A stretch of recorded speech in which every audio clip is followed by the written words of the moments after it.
এই বলে মানুষ নিজেরাও বিভ্রান্ত হয়েছে, মানুষদেরকে বিভ্রান্ত করতেছে। তো হুজুর পাক কিবলাও কাবা তিনার মধ্যে যে এই যে আধ্যাত্মিক বুজুর্গি, মহলে কায়নাত পাক থেকে সায়েন্সে বাগদাদ পাক থেকে জেনে রাখবেন। এগুলো সাধারণ ব্যাপার নয়। এজন্য বড় হুজুর পাকের চাহনি তখন সাধারণ চাহনি ছিল না, সাধারণ তাকানো ছিল না। আমাদের তাকানো, আমাদের চাহনি সাধারণ, সীমাবদ্ধ। বড় হুজুর পাকের চাহনি, দৃষ্টিপাত এটা সীমাবদ্ধ না। যেমন গৌসে পাক বলেছেন, নাজাতুলা বিলাদিল্লাহ, আমি আল্লাহর জগৎ সমূহের দিকে তাকালাম, এটা সীমাবদ্ধ না, এটা কোনো এটা লিমিট, সমস্ত সীমা অতিক্রম করে ফেলেছে। এগুলো হলো গবেষণা, জেনে রাখবেন। এগুলো হলো ফিকির বলে, ফিকির বা গবেষণা বলে এটাকে। সমস্ত সীমা অতিক্রম করে ফেলেছে গৌস পাকের দৃষ্টিপাত, গৌস পাকের চাহনি। তাই বড় হুজুর পাক কিবলা ও কাবা তিনার চাহনি ওই সমস্ত সীমা, আল্লাহর ওলিদের চাহনি সমস্ত সীমা অতিক্রম করে ফেলে। আর আমাদের চাহনি একটা সীমার মধ্যে থাকে, এই পর্দা, এই দেওয়াল, এই আমাদের চাহনি এই সীমার মধ্যে। এই জন্য রাসূল আকরাম সাল্লাল্লাহু আলাইহি ওয়া সাল্লাম পাক ইরশাদ করেছেন, যার শানে স্বয়ং পহেলা আল্লাহ পাক উল্লেখ করলেন কুরআনুল কারীমের মধ্যে। আজকে আমরা কেন আহলে বায়াতের আনুগত্যে, আমরা মওলাই কায়নাত পাকের আনুগত্যে আজ কেন? আজকে আমরা বড় হুজুর পাক কিবলা ও কাবা আমাদের কোন আদর্শের উপরে রেখে গেছেন ভাই? কোন তরিকার উপরে আমাদের রেখে গেছেন?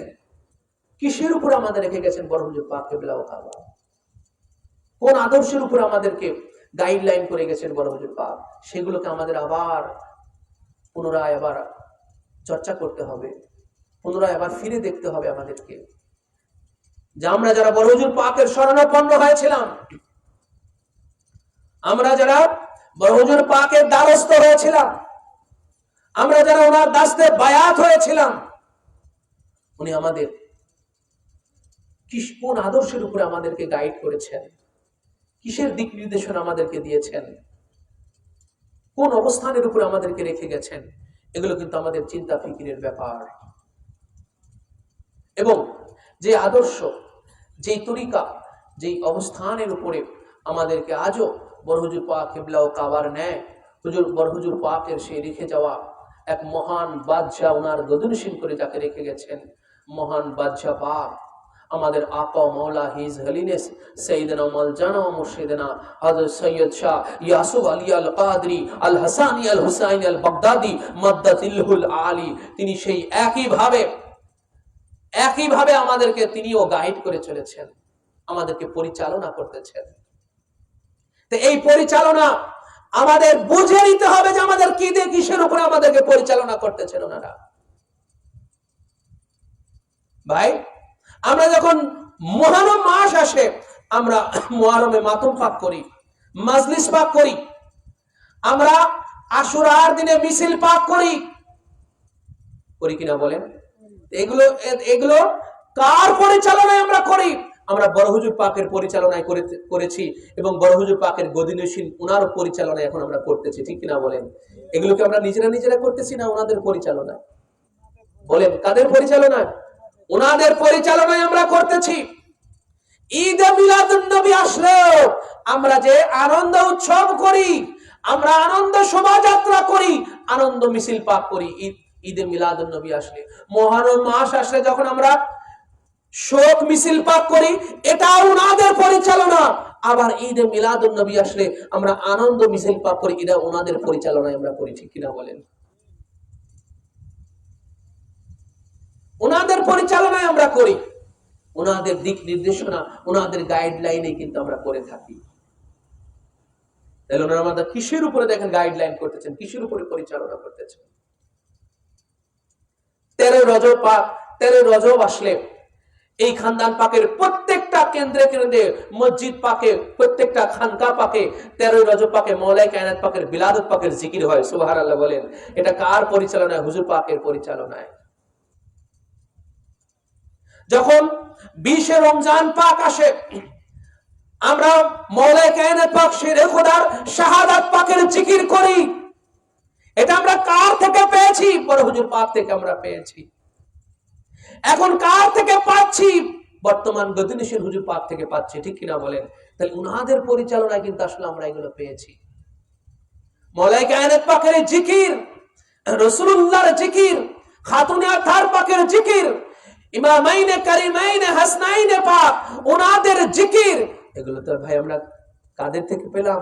আমাদের হুজুর পাক, আমাদের পীর মুর্শিদ পাকদের থেকে আমরা পেয়েছি। এমন পীর যাদের নসিব হয় নাই, তারা এই জিকির গুলো থেকে তারা মাহরুম হয়েছে, ঠিক কিনা বলেন? এই যে দেখেন, আমরা যখন এই মহান পীর ও মুর্শিদ বড় হুজুর পাক কিবলা ও কাবা ওনার শরণাপন্ন হয়ে আমরা এই জিকির গুলো পেয়েছি, রাসূলুল্লাহর জিকির পেয়েছি, মওলাই কায়নাত পাকের জিকির পেয়েছি, খাতুনে আতহার পাকের জিকির পেয়েছি, ইমামাইনে কারিমাইন ওনাদের জিকির আমরা পেয়েছি। কেন? বড় হুজুর পাকের শরণাপন্ন হতে পেরে, বর্তমান হুজুর পাকের শরণাপন্ন হতে পেরে, উনাদের দ্বারস্থ হতে আমরা পেরেছি বলে, উনাদের দ্বারস্থ, উনাদের সোহবত আমাদের নসিবে হয়েছে বলে আমরা পাক পাঞ্জাতনের এই জিকির গুলো পেয়েছি। যাদের নসিবে হয় নাই, উনাদের শরণাপন্ন, উনাদের দ্বারস্থ, উনাদের সোহবত যাদের নসিবে হয় নাই, তারা কিন্তু এই জিকির গুলো থেকেও তারা বঞ্চিত হয়ে গেছে, ঠিক কিনা বলেন? তাহলে ভাই এটাই তো আমাদের পাওয়া। প্রাপ্তিটা বুঝলেন? প্রাপ্তি কি পেয়েছি আমরা? বড় হুজুর পাক থেকে আমরা কি পেয়েছি? প্রাপ্তিটা আপনি বুঝে নেন। আপনার পীর থেকে কি পেলেন আপনি বুঝে নেন, এটা বাস্তবে বুঝে নেন যে আমার পীর আমাকে এই নিয়ামত গুলো আমাকে দিয়েছে, ঠিক কিনা বলেন? রাসূলুল্লাহর জিকির এর চেয়ে বড় নিয়ামত আর এই জমিনে আছে বলেন? মওলাই কায়নাত পাকের জিকির করেছে বড় নিয়ামত হতে পারে ভাই বলেন? যাদের জিকির আল্লাহ আরশে মওলাই বসে বসে করে, সুবহানাল্লাহ বলেন। যখন মওলাই কায়নাত পাক, খাতুনে আতহার পাক যখন নিজেরা না খেয়ে এতিমের হাতে খাবার তুলে দেন, মিসকিনের হাতে খাবার তুলে দেন, বন্দির হাতে খাবার তুলে দেন, আর আল্লাহ পাক তখন আয়াতে পাক নাজিল করে উনাদের এই কর্মের মওলাই কায়নাত পাকের জিকির করে, খাতুনে আতহার পাকের জিকির করে, সুবহানাল্লাহ বলে। তো যাদের জিকির করা আল্লাহ, আল্লাহর জিক্রে ইলাহি, আল্লাহর জিকির, যাদের জিকির করা আল্লাহ পাকের আমল, আল্লাহ পাকের কাজ, তিনাদের জিকিরের মধ্যে আমাকে আপনাকে ডুবাইয়া দিলেন, তিনাদের জিকিরের মধ্যে আমাকে আপনাকে অন্তর্ভুক্ত করে দিলেন আমাদের পীর মুর্শিদ পাক। তাহলে আমাদের পীর মুর্শিদ পাক থেকে আমরা সবচেয়ে বড় নিয়ামতটা পেয়ে গেছি ভাই, সবচেয়ে বড় নিয়ামতটা আমরা পেয়ে গেছি। হুজুর শাহে বাগদাদ পাক থেকে আমরা এগুলো পেয়েছি। এজন্য মওলা পাক হুজুর কিবলা ও কাবা গৌসে পাকের প্রতি কৃতজ্ঞতা আদায় করেছেন যে আমরা এগুলো গৌসে পাক থেকে পেয়েছি। মওলা পাক বলেছেন এগুলো আমরা গৌসে পাক থেকে পেয়েছি, পাক পাঞ্জাতনের জিকিরগুলো আমরা গৌসে পাক থেকে পেয়েছি। এজন্য মওলা পাক বলেছেন আদা শুকর রানা হো কিউ कर खुदा का गौसे आजम का बनाया, मुझे को पैदा करके शैदा गौसे आजम का। मौला पाक बोलें যে আমি কেন আল্লাহর শুকরিয়া আদায় করব না যে আল্লাহ আমাকে গৌসে পাকের প্রেমিক করে বানিয়েছেন, সুবহানাল্লাহ। আমরা গৌসে পাকের প্রেমিক হতে পেরেছি ভাই আমরা, এই জন্য ঈদে মিলাদ নবী আমাদের নসিব হয়েছে, শাহে কারবালা পাকের মাতম গুজারি করা আমাদের নসিব হয়েছে। কেন? আমরা গৌসে পাকের প্রেমিক হতে পেরেছি বলে, আমরা মওলা পাকের ভক্ত হতে পেরেছি বলে, বড় হুজুর পাকের দ্বারস্থ হতে পেরেছি বলে, আমরা রাসূলুল্লাহর ঈদে মিলাদ নবীর জিকির যেটা শ্রেষ্ঠ ইবাদত, সুবহানাল্লাহ বলেন, সেটা করার নসিব আমাদের হয়েছে। আমরা শাহে কারবালা পাকের মাতম গুজারি করার এই নিয়ামত, এটা সবচেয়ে বড় নিয়ামত দুনিয়াতে। যদি আমরা শাহে কারবালা পাকের যদি ভাই একটু মাতম গুজারি করে যেতে পারি, এর চেয়ে শ্রেষ্ঠ আমল আর দুনিয়ার জিন্দেগিতে আর হতে পারে না, জেনে রাখবেন। শাহেনশাহ কারবালা পাকের শানে যদি আমি আপনি কখনো যদি ওনার শোকে শোকাহত হয়ে যদি আমি আপনি কখনো চোখের এক ফোঁটা পানি ফেলতে পারি, যদি আমি আপনি কান্নার জন্য চেষ্টাও করে থাকি, কান্নার জন্য একটু চেষ্টাও করে থাকি, তাহলে সেটারও প্রতিদান হাসরের ময়দানে আমি আপনি যখন পেয়ে যাব, তখন ভাই আমি আপনি বুঝবো সেই প্রতিদানটা কত মহান হবে। জেনে রাখবেন সেটা কত মহান প্রতিদান হবে, জেনে রাখবেন। সেই দিন যখন পাবেন, আমি আপনি সেই দিন যখন পাবো, তখন আপনি বুঝবেন সেই প্রতিদানটা কত মহান প্রতিদান। এই দুনিয়াতে এটা বলে বোঝানোর ব্যাপার নয়। তাহলে দেখেন যে আমরা বড় হুজুর পাকের কাছে আমরা আমাদের নসিব করে রেখে গেছে, ভাই কি নিয়ামত আমাদের নসিব করে রেখে গেছেন, যিনি আমাদের একদিকে রাসূলুল্লাহ, একদিকে মাওলাই কায়নাত পাক, একদিকে শাহেনশাহ কারবালা পাকের মাতম গুজারির মধ্যে আমাদেরকে ডুবাই দিয়ে গেছে, ঠিক কিনা বলে, আমাদেরকে মশগুল করে রেখে গিয়েছে। তো এই জন্য আল্লাহ পাক যখন কুরআনুল কারীমের মধ্যে ইরশাদ ফরমালেন যে মাইয়ুতির রাসূলা ফাকাদ আতা আল্লাহ, যখন কেউ রাসূলুল্লাহর ইতাআত করলো, রাসূলুল্লাহ আনুগত্য করলো, সেটা খোদা, স্বয়ং খোদা তাআলার আনুগত্য হয়ে গেল। সুবহানাল্লাহ। আল্লাহ পাক যখন কুরআনুল কারীমের সূরাতুন নিসা এর ৮০ নম্বর আয়াতে পাকের মধ্যে আল্লাহ পাক এটা ইরশাদ ফরমালেন যে যখন কোন বান্দা রাসূলুল্লাহর ইতাআত করলো, আনুগত্য করলো, খোদা তাআলার আনুগত্য হয়ে গেল, খোদা তাআলার আনুগত্য হয়ে গেল।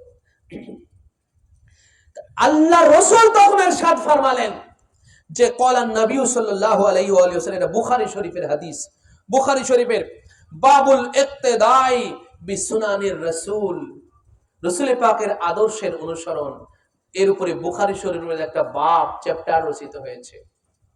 সেই বাবের মধ্যে রাসূলুল্লাহর এখানে হাদিসে পাক, কুল্লু উম্মতি ইয়াদখুলুনাল জান্নাতা ইল্লা মান আবা। খুব গভীর মনোযোগ দিয়ে খেয়াল করবেন, আমার লাস্ট ফিনিশিং কথা এটা। দেখেন বড় হুজুর পাক কিবলা ও কাবা আমাকে আপনাকে কোন অবস্থানের উপরে রেখে গেছে, সেটাই আপনি প্র্যাকটিক্যাল বাস্তবে আপনি আজকে বুঝলেন আমার থেকে। যে যখন আল্লাহ পাক কুরআন পাকের মধ্যে ইরশাদ ফরমালেন যে মাইয়ুতির রাসূলা ফাকাদ আতা আল্লাহ, রাসূলের যে আনুগত্য করলো, খোদা তাআলার আনুগত্য হয়ে গেল। আল্লাহু আকবার কাবীরা। আর হুজুরে পাক ইরশাদ ফরমাচ্ছেন যে কুল্লু উম্মতি ইয়াদখুলুনাল জান্নাতা ইল্লা মান আবা, আমার উম্মতের প্রত্যেকেই জান্নাতে প্রবেশ করবে। গভীর মনোযোগ দিয়ে খেয়াল করেন, আমার উম্মতের প্রত্যেকেই জান্নাতে প্রবেশ করবে। এই যে কুল্লু উম্মতি মানে আমার উম্মতের প্রত্যেকে, ইয়াদখুলুনা মানে প্রবেশ করবে, ইয়াদখুলুনা প্রবেশ করবে, জান্নাতা জান্নাতে প্রবেশ করবে, ইল্লা এই যে আলাদা হয়ে গেল, এই যে আলাদা হয়ে গেল, ইল্লা মান আবা, কেবল কে প্রবেশ করবে না, যে আমাকে অস্বীকার করে, যে আমাকে অস্বীকার করে সে কখনো জান্নাতে প্রবেশ করতে পারবে না। তো দেখেন হুজুরে পাক বললেন যে আমার উম্মতের প্রত্যেকেরই তো জান্নাতে প্রবেশ করার কথা, যে আমার উম্মত হবে আর সে জান্নাতে প্রবেশ করবে, এটা হতে পারে? আমার উম্মত হবে তো জান্নাতে প্রবেশ করে, এটা হতে পারে? এজন্য হুজুর বললেন যে আমার উম্মতের প্রত্যেকেরই জান্নাতে প্রবেশ করার কথা, প্রত্যেকেই জান্নাতে প্রবেশ করার কথা, কিন্তু কেউ যখন আমাকে অস্বীকার করলো, আমাকে স্বীকার করলো না, তখন সে আর জান্নাতে প্রবেশ করতে পারলো না। তো জান্নাত প্রবেশ করতে না পারলে আর জায়গার কয়টা আছে? জান্নাত ছাড়ার কয়টা জায়গা আছে? আর একটাই আছে, সেটা কি? জাহান্নাম। এই দুটোই তো ভাই প্রবেশ করার, আর তো কোনো আর এনাদার আর কোনো এ নাই, এনাদার আর কোনো জায়গা নাই পরকালে। হয় জান্নাতে প্রবেশ না জাহান্নাম প্রবেশ, ঠিক কিনা বলেন? তো হুজুরে পাক বললেন যে মান আবা, এই আবা কি, আবাটা কি? তাহলে হুজুরে পাক বলে মান আবা, যে আবার কয়, বুখারী শরীফের হাদিস কিন্তু এটা। এই জন্য হুজুরে পাক বলেন আবাটা কি? এই আবার ব্যাখ্যা আল্লাহ রাসূল উনি নিজেই দিয়েছেন কি, যে মান আতাআনি দাখালাল জান্নাহ, যে আমার আনুগত্য করলো সেই কেবল জান্নাতে প্রবেশ করলো, যে আমার আনুগত্য করলো সেই জান্নাতে প্রবেশ করলো।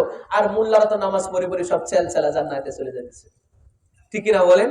নামাজ পড়ে পড়ে সব জান্নাতের চাবি পেয়ে যেতেছে আর চেলায়া সব জান্নাতে চলে যাচ্ছে। অর্থাৎ হুজুর পাক বলেন যে মান আতানি দাখালা, যে আমার আনুগত্য করলো সে হলো জান্নাতে প্রবেশ করলো। ওমান আসানি, আর যে আমার অবাধ্য হলো। আসা আমার মোল্লার টুপিকে ছেড়ে দিয়েছে, পাগড়িকে ছেড়েছে, ভাই জুব্বাকে ছেড়েছে, বলেন দাড়িকে কেউ ছেড়েছে? কেউ রাখে না, তাই বলে কি দাড়ির কি কেউ অস্বীকার করেছে? বলেন, হ্যাঁ হয়তো রাখে না, কিন্তু দাড়িকে তো অস্বীকার করে না, ঠিক কিনা বলেন? তাহলে ভাই টুপির বেলায় রাসূলুল্লাহর অবাধ্যতা নাই, দাড়ির বেলায় নাই, পাগড়ির বেলায় নাই, জুব্বার বেলায় নাই, নামাজ রোজা হজ যাকাত কোন কিছুর ব্যাপারে রাসূলুল্লাহর অবাধ্যতা নাই। তাহলে হুজুর যে বললেন যে মান আসানি ফাকাদ আবা, যে আমার অবাধ্য হলো সেই মূলত আমাকে অস্বীকার করলো। এই অস্বীকার করার ব্যাখ্যাটা কি? হুজুরে পাক যে বললেন যে যে আমাকে অস্বীকার করলো সে কখনোই জান্নাতে প্রবেশ করতে পারবে না। আমার উম্মতের প্রত্যেকেরই জান্নাতে প্রবেশ করার কথা, প্রত্যেকেই জান্নাতে প্রবেশ করার কথা, কিন্তু যে শুধু আমাকে অস্বীকার করলো সে আর জান্নাতে প্রবেশ করে, সেই অস্বীকারীরাই 72 দল হয়ে গেল। ঠিক কিনা বলেন? অস্বীকারী কয় দল হয়ে গেল? 72-73 দলের মধ্যে এই অস্বীকারী রাসূলুল্লাহর অবাধ্য হয়ে গেল 72 দল। 73 দলের মধ্যে মোট উম্মতের 73 দলের মধ্যে 72 দল রাসূলুল্লাহর অবাধ্য হয়ে গেল। তো সেই অবাধ্যতা কি? নামাজের অবাধ্যতা না, রোজার অবাধ্যতা না, হজের অবাধ্যতা না, কুরবানির অবাধ্যতা না, টুপি দাড়ি পাগড়ি জুব্বা এইগুলোর অবাধ্যতা না। তাহলে অবাধ্যতাটা কিসের হলো? অবাধ্যতা কিসের হলো ভাই? এই সেটাই আজকে জেনে নেন যে অবাধ্যতা কিসের হলো। সেই অবাধ্যতা হলো যে রাসূলুল্লাহ সাল্লাল্লাহু আলাইহি ওয়াসাল্লাম টুপি দিয়ে, পাগড়ি দিয়ে, দাড়ি দিয়ে, জুব্বা দিয়ে, নামাজ দিয়ে, রোজা দিয়ে, হজ দিয়ে, যাকাত দিয়ে, কুরবানি দিয়ে সবকিছু দেওয়ার পরে আবার যখন বললেন যে মান কুনতু মাওলাহু ফাআলিয়্যু মাওলা, এই যে আমি আলীকে আমার পাশে তুলে নিয়েছি, আমার কাছে যে আলীকে দাঁড় করিয়েছি, তোমাদের সবার থেকে আলীকে আলাদা করে আলীকে আমার পাশে দাঁড় করিয়ে এই যে আলীর হাত উঁচু করে ধরে দেখিয়ে দিয়ে তোমাদেরকে বললাম যে মান কুনতু মাওলা ফাআলিয়্যু মাওলা, আমি যার মাওলা, আজ থেকে এই আলীও তাদের মাওলা হয়ে গেল।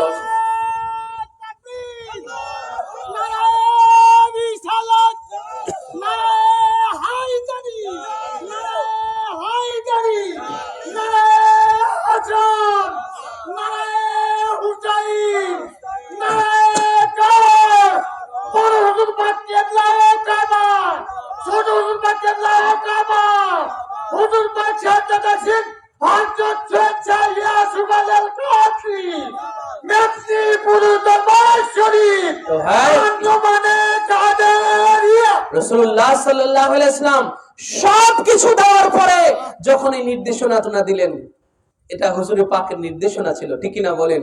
হুজুরে পাকের একটা গাইডলাইন ছিল। এই যে হুজুর যে বললেন যে মান আসানি, যে আমার অবাধ্য হলো, যে আমি বললাম যে মান কুনতু মাওলা ফাআলিয়্যু মাওলা, আমি যার মাওলা আলীও তার মাওলা, আমি যখন এটা বললাম, আমি বলার পরেও এটার যে বাধ্য হলো না, এটা কি হলো না বলেন? এটার যে বাধ্য হলো না, এটাকে যে মান্য করলো না, এটাকে অমান্য করলো, এটাকে যে অবাধ্য করলো, এই অবাধ্যটা হলো আবা, মানে আমাকে সে অস্বীকার করলো। ঠিক কিনা বলেন? তো ভাই হাজার সারা জিন্দেগি যদি লা ইলাহা ইল্লাল্লাহ মুহাম্মাদুর রাসূলুল্লাহ পড়ে, তারপরে যে রাসূলুল্লাহর এই দিক নির্দেশনা ঠিক অমান্য করে, অবাধ্য করে, তো রাসূলুল্লাহকে অস্বীকার করা হলো। ঠিক কিনা বলেন? রাসূলুল্লাহকে আবা মানে অস্বীকার করা, আবা মানে অস্বীকার করা, আর আসা মানে হলো অবাধ্য হওয়া। আসা মানে অবাধ্য হওয়া, আর আবা মানে অস্বীকার। আল্লাহ পাক কুরআন পাকের মধ্যে ইরশাদ করেছেন, ওয়াইয কুলনা লিল মালাইকাতি ইসজুদু লিআদামা ফাসাজাদু ইল্লা ইবলিস আবা ওয়াস্তাকবারা ওয়া কানা মিনাল কাফিরিন। সূরা বাকারা আয়াত নম্বর 34। আল্লাহ পাক কোরআন পাক ঠিক ওই আবার শব্দটা তুলে ধরেছেন। এগুলো কোরআনের গবেষণা, জেনে রাখবেন, এগুলোই গবেষণা ভাই। আল্লাহ পাক কোরআন পাকের মধ্যে বললেন যে আবার ওই যে ইবলিস ওই আদমকে অস্বীকার করলো, আদমকে সে অস্বীকার, আবা মানে আদমকে অস্বীকার করলো, আদমের সেজদা করলো না মানে আদমকে অস্বীকার করা হলো, ঠিক কিনা বলেন? আল্লাহ পাক বলেন আবা ওয়াস্তাকবারা, সবাই সমস্ত ফেরেশতারা আদমকে সাজদা করলো, সমস্ত ফেরেশতারা আদমকে সেজদা করলো, ইল্লা ইবলিস, শুধু ইবলিস করলো না। ইবলিস কি করলো? ইবলিস হলো আবা মানে অস্বীকার করলো। আদমের সেজদা যখন করা হয় নাই, ওটাই হলো আদমকে অস্বীকার করা হয়েছে। কোরআন পাক আদমকে যখন সাজদা করা হয় নাই, ওইটার মানে হলো আদমকে অস্বীকার করা হলো, ওয়াস্তাকবার, এবং আদমের প্রতি অহংকার করা হলো। আদম আলাইহিস সালামের প্রতি সে অহংকার করলো, এই জন্য সে কাফের, ওয়া কানা মিনাল কাফিরিন, এই জন্য সে কাফেরদের অন্তর্ভুক্ত হয়ে গেল। আদমকে অস্বীকার করলে ভাই কাফেরদের অন্তর্ভুক্ত হয়ে যায়। আদমেরও যিনি সর্দার, সমস্ত নবীদেরও যিনি সর্দার, সেই নবী, দোজাহানের নবী, तमाम নবী কুলের নবী জনাবে মুহাম্মদুর রাসূলুল্লাহ সাল্লাল্লাহু আলাইহি ওয়া আলিহি ওয়াসাল্লাম, তো তাকে অস্বীকার করলে তার পরিণতি আরো ইবলিসের চেয়ে আরো খারাপ হবে না আরো ভালো হবে বলেন তো? ইবলিসের চেয়ে আরো খারাপ হবে কিনা? ইবলিসকে, আদম আলাইহিস সালামকে অস্বীকার করলে যদি ইবলিসের এমন পরিণত হয়ে যায় যে তার 9 লক্ষ বছরের ইবাদত বরবাদ হয়ে গেল, তার এত ইলম বরবাদ হয়ে গেল, সে মুআল্লিমুল মালায়েকা থেকে সে তার পদচ্যুত হয়ে গেল, সে ধ্বংস হয়ে গেল, সে কাফেরদের অন্তর্ভুক্ত হয়ে গেল, সে শয়তান হয়ে গেল, এত ক্ষতিগ্রস্ত, সর্বহারা হয়ে গেল। ইবলিস সব হারিয়ে ফেললো, তার আমল, ইলম, তার পদ পদবী সব শেষ হয়ে গেল। তার 9 লক্ষ বছরের আমল, তার ইলম এবং তার পদবী ছিল মুআল্লিমুল মালায়েকা, সব শেষ। সে কি পদবী পেল? শয়তান পদবী পেল। শয়তান মানে অভিশপ্ত। সে কি পদবী পেল? কাফের পদবী পেল। সে কাফের হয়ে গেছে। অথচ যে আদম আলাইহিস সালাম কিনা, যেই আদম কিনা সেই জনাবে মুহাম্মদুর রাসূলুল্লাহ সাল্লাল্লাহু আলাইহি ওয়াসাল্লাম, মাওলাই কায়নাত পাকের নাম পাক, হুজুরে পাকের নাম পাক, খাতুনে আথার পাকের নাম পাক, দোনো ইমাম পাকের নাম পাক, উনাদের নাম পাকের ওসিলায়, উনাদের নাম পাকের খাতিরে যেই আদম আলাইহিস সালামের তওবা কিনা আল্লাহ পাক কবুল করলেন, তাহলে সেই পাক পাঞ্জাতনের মাহাত্ম্য কোথায় আছে জেনে রাখবেন। তাদের যদি অবাধ্য করা হয়, অবাধ্য হওয়া হয়, সেই রসুলের পাকের যদি অবাধ্য কেউ হয়, রসুলের পাকের যদি কেউ অমান্য করে, হ্যাঁ, রসুলের পাক সাল্লাল্লাহু আলাইহি ইসলামের আদেশ, রসুলের পাকের গাইডলাইনকে কেউ অমান্য করে, অবাধ্য করে, তাহলে তার পরিণতি তাহলে কি হতে পারে একটাবার চিন্তা করে, ঠিক কিনা বলেন? তাহলে তার পরিণতি কি হতে পারে? এই জন্য রাসূলুল্লাহ সাল্লাল্লাহু আলাইহি ওয়া সাল্লাম পাক এই জন্য ইরশাদ ফরমালেন যে আমার উম্মতের প্রত্যেকেরই জান্নাতে প্রবেশ করার কথা, প্রত্যেকেই জান্নাতে প্রবেশ করবে, কিন্তু ইল্লা মান আবা, যে আমাকে অস্বীকার করলো সে কখনো জান্নাতে প্রবেশ করে না। সেই অস্বীকার করারই দল হয়ে গেল 72টা বেশিরভাগ। আর এই অস্বীকার করা মানে রাসূলের অবাধ্য হওয়া। কি হওয়া বলেন? অবাধ্য হওয়া। সেই রাসূলুল্লাহ সাল্লাল্লাহু আলাইহি ওয়াসাল্লাম বলেন মান আসানি ফাকাদ আবা, যে আমার অবাধ্য হলো সেই মূলত আমাকে অস্বীকার করলো। যে আদম আলাইহিস সালামের সম্মান না করলে যে তাকে অস্বীকার করা হয়, তো রাসূলুল্লাহর অবাধ্য হলেও তো রাসূলুল্লাহকে অস্বীকার করা হবে, ঠিক কিনা বলেন ভাই? এগুলো তো সোজা সাপটা কথা, সরল সোজা কথা এগুলো, তাই না? এই জন্য আমাদের আকা মাওলা বড় হুজুর পাক কিবলা ও কাবা দেখেন আমাদের কোন অবস্থানে রেখে গেছেন। ভাই আমি একটা কথা বলেছি, হুজুর পাক আমাদের কোন অবস্থানে রেখে গেলেন। আমাদের কিন্তু সেই ওই যে হুজুরে পাক সাল্লাল্লাহু আলাইহি ওয়াসাল্লাম যেই গাইডলাইন, যে দিক নির্দেশনাটা আমাদেরকে দিয়ে গেলেন যে তোমরা আমার আলীর দায়িত্বে থাকো, ঠিক কিনা বলেন? আমার আলীকে তোমরা মান্য করো, মাওলা হিসেবে তোমরা আলীকে মান্য করো, আর তাকে তার বাধ্য হও, যেমন আমার বাধ্য ছিল, আমার পরে আমার আলীর বাধ্য হয়ে যাও। তোমরা আমাকে যেমন মান্য করেছো, আমার পরে আমার আলীরকে মান্য করো। এটাই ছিল রাসূলের পাকের সেদিন হাত উঁচু করে দেখানোর, এটাই ছিল রসুল পাকের উদ্দেশ্য এটাই ছিল, মর্মার্থ, যে আমাকে তোমরা যেভাবে আমার বাধ্য ছিলে, আমাকে মানো, আমার পরে আমার আলীকে সেইভাবে মেনে নাও তোমরা। শুধু সে নবী না, কিন্তু তাকে আমি ফাতেহে বাবে বেলায়েত করে গেলাম, সে বেলায়েতের দ্বার খুলনেওয়ালা হয়ে গেল। সুবহানাল্লাহ ওয়া বিহামদিহি। ফাতেহে বাবে বেলায়েত, বেলায়েতের দ্বার খুলনেওয়ালা সে শাহেনশাহে বেলায়েত, বাদশাহে বেলায়েত, মৌলাই কায়নাত পাক, ফাতেহে বাবে বেলায়েত। তো বড় হুজুর পাক কিবলা ও কাবা আমাদের ওই অবস্থানে রেখে গেছেন। কোন অবস্থানে? ওই মৌলাই কায়নাত পাকে মান্য করা। সুবহানাল্লাহ। মৌলাই কায়নাত পাকে মান্য করা, মৌলাই কায়নাত পাকের বাধ্য হওয়া, ওই অবস্থানের উপরে বড় হুজুর পাক কিবলা ও কাবা আমাদের রেখে গেছে। ঠিক কিনা বলেন? ওই আসল জায়গাটা থেকে, সঠিক জায়গাটাতে আমাদেরকে রেখে গেছেন। আর যেই জায়গাতে বড় হুজুর পাক আমাদেরকে রেখে গেছেন, ওই জায়গার উপরেই আমাদেরকে আবার আমাদের পরিচালনার আবার হাল ধরেছেন। পরিচালনার মহা দায়িত্ব जिनार हाथे तिनी बुझे निয়েছেন, তিনি আমাদের বর্তমান आका व मौला, महान मुर्शिद, महान बादशाह पाक, हमारे आका व मौला हिज हलीनेस सैयदना मौलाना व मुर्शिदना हजरत सैयद शाह यासूफ अली अल कादरी अल हसानी अल हुसैनी अल बगदादी मद्दाजिल्लुहुल आली। তাই আমরা আজকে হুজুর পাক কিবলা ও কাবার এই স্মৃতিচারণার তাশরিফ আওয়ারি, এই আগমনের, এই সাটিয়াকুলা খানকা শরীফের এই মহান এই পুণ্য ভূমিতে হুজুর পাকের আগমনী, হুজুর পাকের তাশরিফ আওয়ারির স্মৃতিচারণার এই মহা আয়োজন, এই উৎসবে, এই মহা আয়োজনে আজকে আমরা হুজুর পাক কিবলা ও কাবাকে শ্রদ্ধা ভরে স্মরণ করে ওনার পাক কদমের প্রতি আমরা বেশুমার আমরা কৃতজ্ঞতা নিবেদন করি। আমরা কৃতজ্ঞতা